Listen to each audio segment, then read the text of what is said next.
today we are starting with your last but not least very important lecture of polymer chemistry, that is biodegradable polymers। बेटा बड़ी देर तक ये problem रही कि most of the times जितने भी हम पॉलीमर बनाते थे वो बायोलॉजिकली माइक्रो ऑर्गेनिजम्स कभी उसको डीकम्पोज नहीं कर पाते थे। इस कारण एक एनवायरमेंटल इशू ग्लोबली आना शुरू हो गया कि how to tackle this non biodegradable polymers. जैसे आपके पास पॉलीथीन है, मोस्ट ऑफ द 99.9% पॉलीमर जो है वो सारे के सारे बायोलॉजिकली डीकम्पोज नहीं होते, जिस कारण हमें एक एनवायरमेंटल इशू आना शुरू हो गया। So simply we can say that these are not eco friendly, ये पॉलीमर्स इको फ्रेंडली नहीं थे। कई तो ऐसे हैं जिनको हम बार बार रीयूज कर सकते हैं, पर जो रीयूज नहीं कर सकते वो एनवायरनमेंट में एक बड़ी प्रॉब्लम क्रिएट कर रहे थे।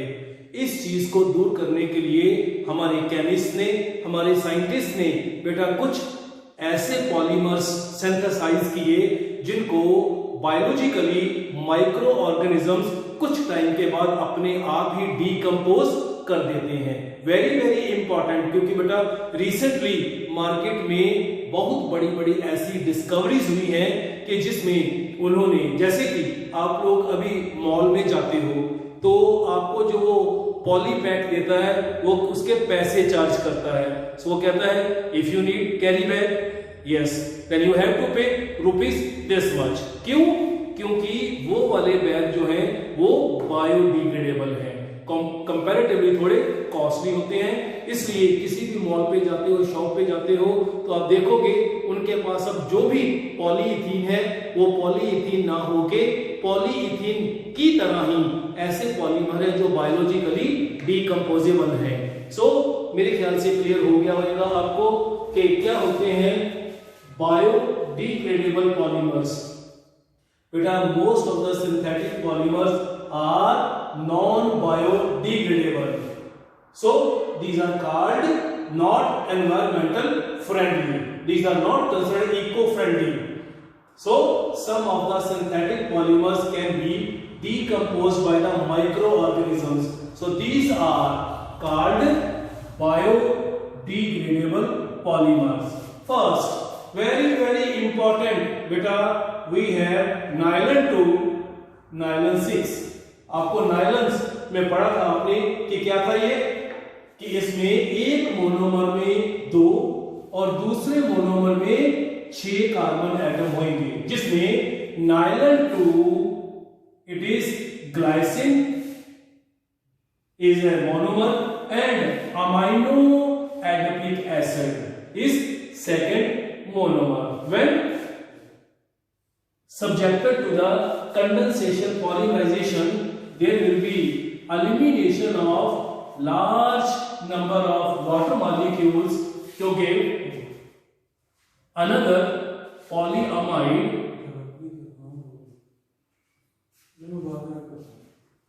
called, again it is a polyamide, but इसमें एडवांटेज क्या है, it is biodegradable, so it will be nylon 2, nylon 6. So it is used for making of parachutes, seat belts and waterproof tents. Beta very important, we have PHBB. It is poly means many, beta hydroxy. What do you mean by that? First of all we have butyrate, मतलब इसके monomer में बेटा 4 carbon atom होंगे। Its monomer is beta. What does it mean? जिस carbon के ऊपर carboxylic group लगा है that is said to be alpha, उसके साथ वाले कार्बन को हम कहते हैं beta. So where OH group is attached over beta position. That's why it is called beta hydroxybutyric acid. Similarly, we have beta valeric, मतलब पैरेंट चेन में 5 carbon होंगे, so it will be with 5 carbon atoms. So 1 2 3 4 and 5. Again it is alpha and OH group is present over beta carbon. So याद रखो कि जब भी हमारे पास beta hydroxy butyric acid, beta hydroxy valeric acid है, तो उससे बनेगा poly beta hydroxy butyrate. It is, you can say, it is a polyester. It is a copolymer because both monomers are different. Polyhydroxy,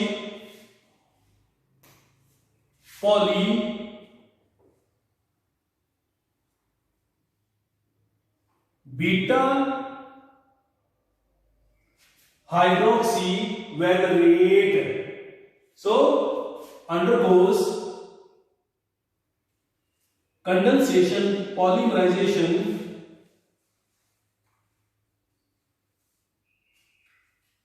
so release of large number of water molecules to give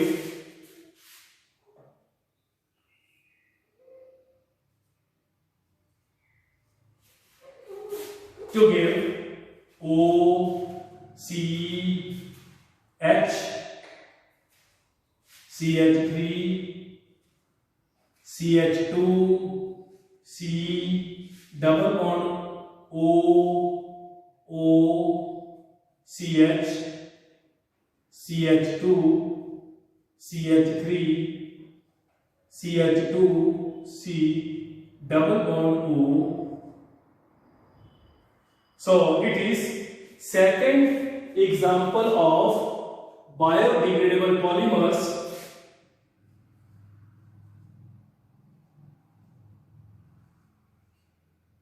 It is polyhydroxy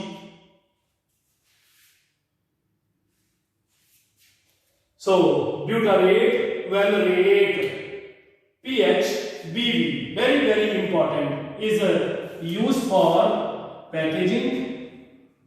जो आप market में mall में अब कोई भी बेटा poly bag लेने जाते हो वो ये होता है. सो is also used in orthopedic devices. So कोई भी जॉइंट की प्रॉब्लम के लिए हम कोई ऐसा प्लास्टिक का मटेरियल बनाते हैं just to alignment of joints, उन डिवाइसेस में भी ये यूज होएगा. एंड वेरी इंपॉर्टेंट बेटा, कई बारी ये प्रॉब्लम होती है कि जो पेशेंट्स हैं उनको ऐसी ड्रग देनी पड़ती है कि जो ड्रग है वो काफी देर तक अपना थेरेप्यूटिक लेवल पेशेंट के ब्लड में मेंटेन करके रखे. तो उसके लिए बेटा हम सस्टेन्ड रिलीज ड्रग्स या कंट्रोल्ड रिलीज ड्रग्स बनाते हैं. सो उनमें भी इनको हम यूज कर सकते हैं. देखो कितनी इंपॉर्टेंट चीज आई कि अगर ये बायोडिग्रेडेबल है तभी हम इनको मेडिसिन में भी यूज कर सकते हैं. Now we are moving to the next third. It is polyglycolic polylactic acid, where monomers are, we have glycolic and we have lactic acid. Very simple. So when they are subjected to the condensation, polymerization, there will be formation of another biodegradable polymer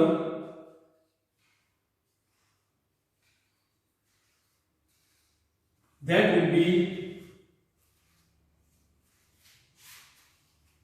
polyglycolic polylactic acid. Now beta listen. So परमात्मा ना करे कि अगर आज से 2-3 साल पहले आपको कहीं पे भी कोई इंजरी होती थी तो डॉक्टर के पास जाते थे. डॉक्टर ये कहता था कि ये स्टिचेस मैं लगा रहा हूं, after 7 days you have to come to me just for the opening of these stitches, क्योंकि उसमें जो थ्रेड है वो नॉन बायोडिग्रेडेबल है। पर ਅੱਜ ਤੁਸੀਂ ਕੀ ਕਰਦੇ ਜੇ ਕਿਤੇ ਵੀ परमात्मा ना करे कोई मेजर माइनर इंजरी हो जाती है, डॉक्टर को जाने वो ये कहता कि मैं डिसॉल्वेबल स्टिचेस लगा देते हैं। What does it mean? So आज बेटा जो थ्रेड है जो कि हम स्टिचिंग के लिए यूज करते हैं वो थ्रेड हमारे पास है PHBB। क्यों? क्योंकि ये कुछ दिनों के बाद अपने आप ही डिकम्पोज होके बॉडी में डिसॉल्व कर जाता है। We are moving to the next is polyglycolic acid, जिसमें हम दो मॉलिक्यूल ग्लाइकोलिक एसिड लेके जब इनकी साइक्लिक डाइमराइजेशन करेंगे तो बेटा will be release of one water molecule from here to give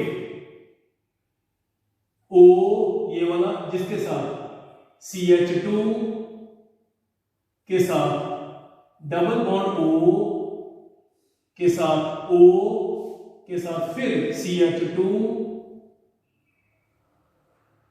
This cyclic compound is called glycolide.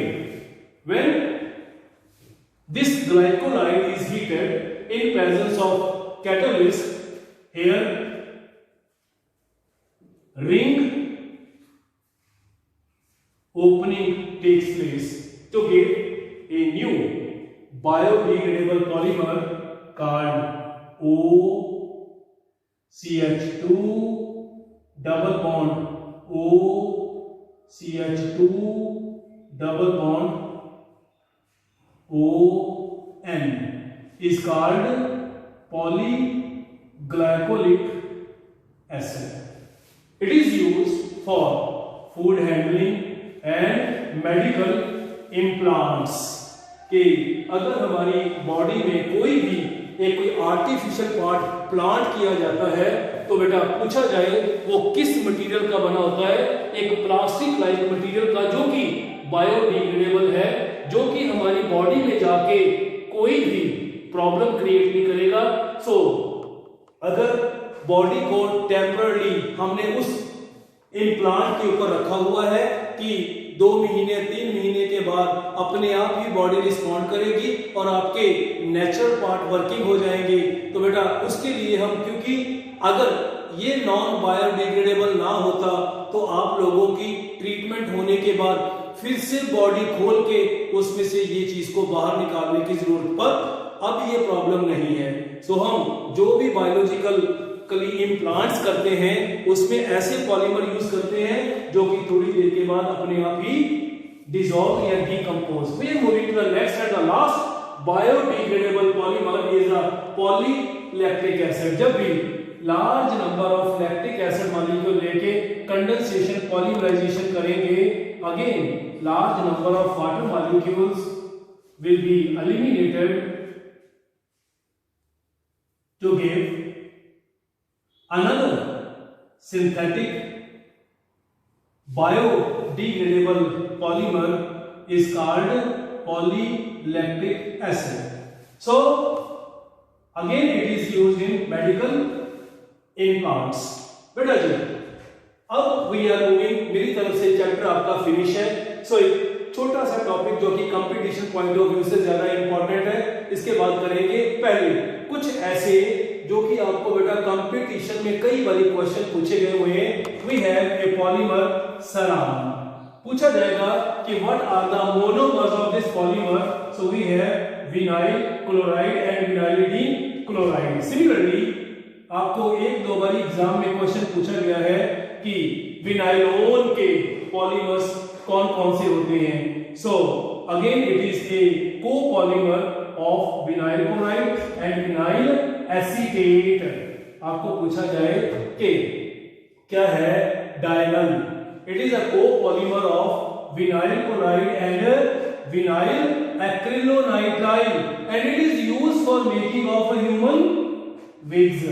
सो जो आर्टिफिशियल हेयर बनाते हैं बेटा आपको पता होना चाहिए कि उसमें डायनल होता है। और ये मैंने आपको पहले भी बताया था कि व्हाट इज द ग्यूटापर्चा। सो बेटा जी अगर हमारे पास जो नेचर रबर बनी है आपको पता है वो नॉर्मली सिस फॉर्म होती है, और अगर कहीं वो ट्रांसफॉर्म हो जाए तो उस ट्रांसफॉर्म को हम ग्यूटापर्चा कहते हैं। थर्मोकोल आप लोगों को मालूम है, आपके घर में कोई भी टीवी आता है, फ्रिज आता है, लैपटॉप आता है, कोई भी इलेक्ट्रिकल अप्लायंस आप देखते हो कि उसके सराउंडिंग में just to prevent the effect of any mechanical impact है, सो कुछ कवरिंग दी होती है, वो थर्मोकोल की बनी होती है। कुछ नहीं है, जब कभी भी हम पॉलीस्टाइरीन की फोमिंग करते हैं विद वेपर्स ऑफ पेंटीन, तो क्या होता है कि जो स्टाइरोन या पॉलीस्टाइरीन है उसमें लार्ज स्पेसेस आ जाती हैं, जिस कारण वो थोड़ा पफी सा हो जाता है, हम उसको कहते हैं वो थर्मोकोल बन गया। So no how to calculate the number, average molecular mass or weight, average molecular mass of a polymer. Listen students, if we are considering, we have a sample of polymer containing N1 molecules of polymer with mass this, N2 this, then summation of product of number of polymeric molecules and their molecular mass to the summation of number of polymeric molecules. It is simply, you can say, it is the ratio of summation of product of number of polymeric molecules and molecular mass to the summation of number of molecules in a sample. अगर हम कहें कि sample of polymer के पास number of molecules N1, N2, N3 up to the limited, simply you can say Ni, with the molecular mass M1, M2, M3 up to the Mi, then number average molecular mass Mn bar will be N1, M1 plus N2, M2 up to Ni, Mi over N1, N2, N3 up to Ni. Now we are moving to the weight average molecular mass. It is Mw bar. Very simple. It is the ratio of summation of number of polymeric molecules into mass of polymeric molecule का square over summation of product of number of molecules and molecular mass of the polymers in a sample of polymer. Numericals दोनों के ही मैं WhatsApp group में डाल दूंगा, आप practice करके देख लेना। अब प्रॉब्लम ये है कि what is the significance of Mn(W) and Mn bar? बेटा, bye knowing the value of average weight average molecular mass and number average molecular mass, we can calculate PDI.